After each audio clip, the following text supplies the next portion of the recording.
کوئی مشکل کام تو نہیں، 2 رکوع ہیں سورہ واقعہ کہ اگر رات کو پڑھ لی جائے تو۔ میں کس طرح یہ بات بیان کروں کہ تعویذ بانٹنا آسان ہے اور وظیفہ بتانا مشکل ہے۔ سارا دن تعویذ بانٹیں تو لوگ لینے کو تیار ہیں، اور اگر آپ وظیفہ بتائیں تو کہتے ہیں تو مشکل کام ہے۔ او خدا کے بندے، اگر آپ کا تعلق قرآن پاک کے ساتھ مضبوط ہو، قرآن پاک کے ساتھ اگر آپ کا رشتہ ہو، لوگ سفارشیں ڈھونڈتے ہیں نا دنیا میں، کوئی تعلق مل جائے تو میرا کام ہو جائے۔ دنیا میں اتنا مشکل معاملہ ہے، آخرت میں مجھے بتائیے گا کتنا مشکل معاملہ ہوگا۔ میرے نبی پاک صلی اللہ تعالی علیہ وسلم نے فرمایا جو لوگ سورہ ملک پڑھا کرتے تھے نا، سورہ ملک، یہ سورت ملک قیامت میں ان کی سفارش کرے گی، اور اس طرح کرے گی کہ کہے گی اے اللہ یہاں اس بندے کو جنت میں داخل کر دے یا مجھے قرآن پاک سے علیحدہ کر دے۔ تو رب فرمائے گا جا اس کا دامن تھام کے اسے جنت تک پہنچایا۔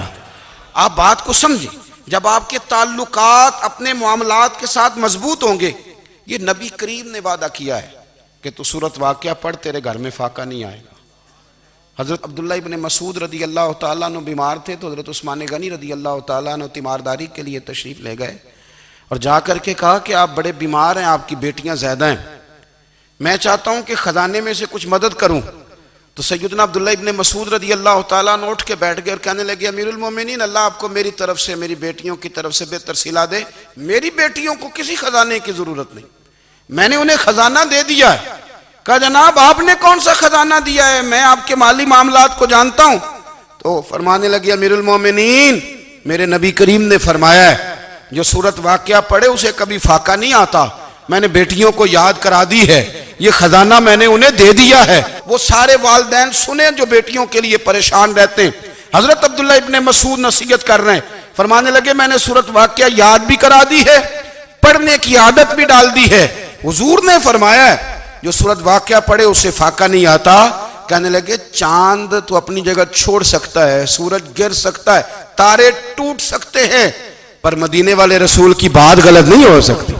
حضور نے فرمایا فاقہ نہیں آئے گا تو انشاءاللہ کبھی بھی نہیں آئے گا۔ کرنے کا کام یہ ہے کہ ہم اپنے معاملات، اپنی عبادات، اپنی دعائیں،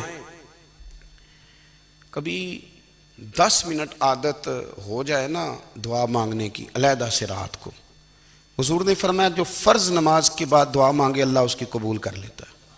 نبی پاک صلی اللہ تعالی علیہ وسلم نے فرمایا اللہ مسافر کی دعا قبول فرماتا ہے۔ حضور نے فرمایا اللہ مظلوم کی دعا قبول فرماتا ہے۔ حضور نے فرمایا بیمار سے دعا کراؤ اللہ اس کی دعا قبول فرماتا ہے۔ میرے نبی پاک نے فرمایا ماں باپ جب بھی اولاد کے لیے ہاتھ اٹھائیں، ویسے تے بلے شاہ تو آسمانی اڈ دیاں ہی پھڑ دیں، جڑا گھر بیٹھا انہوں بڑھیا ہی نہیں۔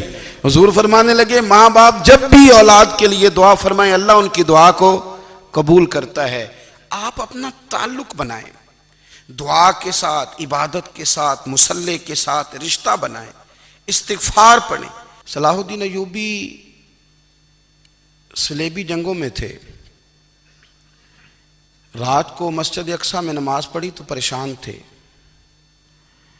ایک بزرگ سے ملاقات ہوئی تو وہ کہنے لگے کہ آپ بڑے پریشان ہیں۔ کہنے لگے حضور پریشان اس لیے ہوں کہ پہلے ہی مسلمان کمزور ہے، اب میں نے سنا ہے دشمن کا ایک بحری بیڑا وہ جنگی سامان سے بھرا ہوا آ رہا ہے، تو اب ان کے پاس اور تلواریں اور نیزے آ جائیں گے، مسلمانوں کے پاس پہلے ہی وسائل کی کمی ہے، پریشان ہوں کس طرح کر کے مقابلہ کریں گے۔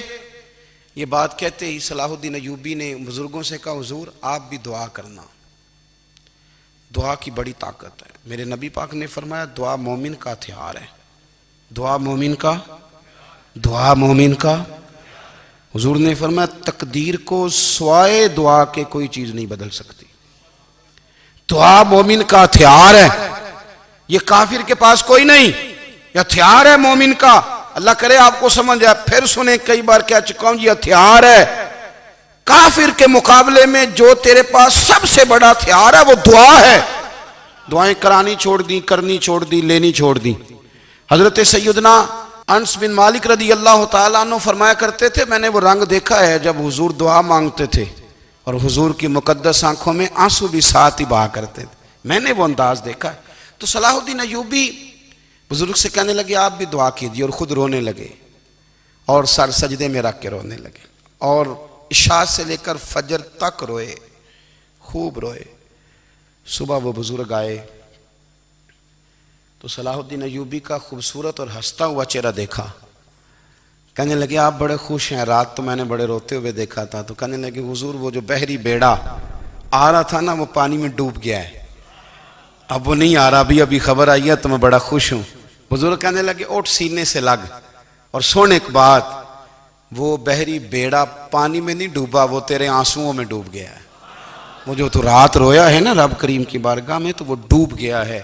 بھائی اپنا مصلی کا, عبادت کا, وظائف کا, اللہ اللہ کا سلسلہ اس کو مضبوط کرے, اپنی دعاؤں کے تعلق کو مضبوط کریں.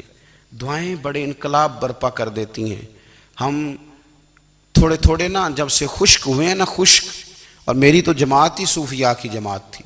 ہم تو داتا علی اجمیری کی جماعت سے, ہم تو خواجہ اجمیری کی جماعت سے, ہم تو شیخ احمد فاروق سرہندی کی جماعت سے, ہم تو صوفیاء کی جماعت. ہماری جماعت نے بھی وہ تعلق جو ہمارے بزرگوں نے بنایا تھا. بزرگ اللہ کے قریب کیسے جاتا ہے؟ ہمارے یہاں نا بہت سارے لوگ کہتے ہیں جی نظر ہو گئی تو کام ہو گیا. بھائی جو بخاری مسلم میں طریقہ ہے نا اللہ کا قرب پانے کا, وہ تو نفل ہے. نبی کریم علیہ السلام نے فرمایا بندہ نفلوں کے ذریعے رب کے قریب جاتا ہے, اور اتنا قریب جاتا ہے کہ پھر اللہ اس کی زبان بن جاتا ہے, اللہ اس کی آنکھیں بن جاتا ہے, کان بن جاتا ہے, ہاتھ اور پیر بن جاتا ہے. تو یہ تو عبادت ہے, یہ تو اللہ کی بارگاہ کی حاضری ہے جو آپ کو اللہ کے قریب کرے گی. تو اپنے نماز کو اہمیت دے کے ادا کریں, نمازیں موبائل بند کر کے ادا کریں. لیکن نا کچھ لوگ کہتے ہیں مجھے ٹائم نہیں ملتا نماز کا, تو میں کہتا ہوں یہ آپ نے بڑی جرت کی بات کی ہے.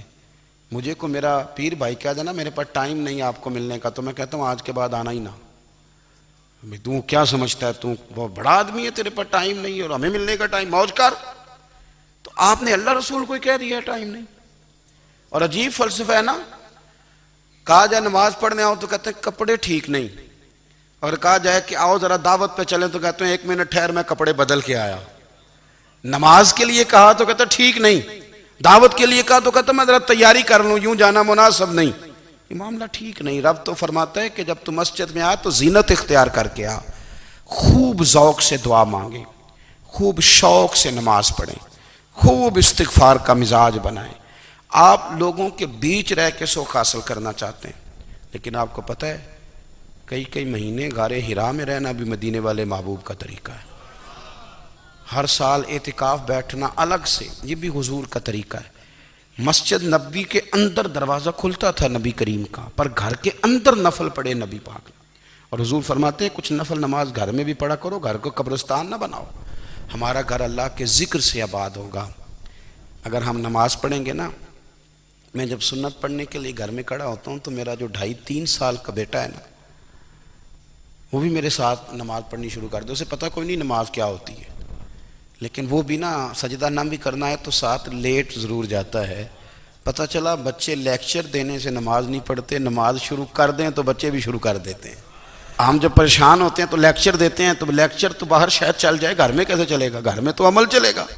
تو میرے عزیز, آج کے اس روحانی اجتماع میں ہمارے دوستوں نے جو محنت کی, ہم نے بار بار اپنی نیت سے پوچھا خدا ہمیں معاف کرے اگر کوئی ذاتی شہرت ہے, کوئی ہمارے ذاتی مفادات ہیں, رب ہمیں ہدایت دے. ہماری یہ خواہش تھی کہ روحانی اجتماع ہمیں تھوڑا سا اللہ اور اس کے رسول کے جانب مائل کرے, کچھ ہمارا رشتہ مصلی کے ساتھ مضبوط کرے.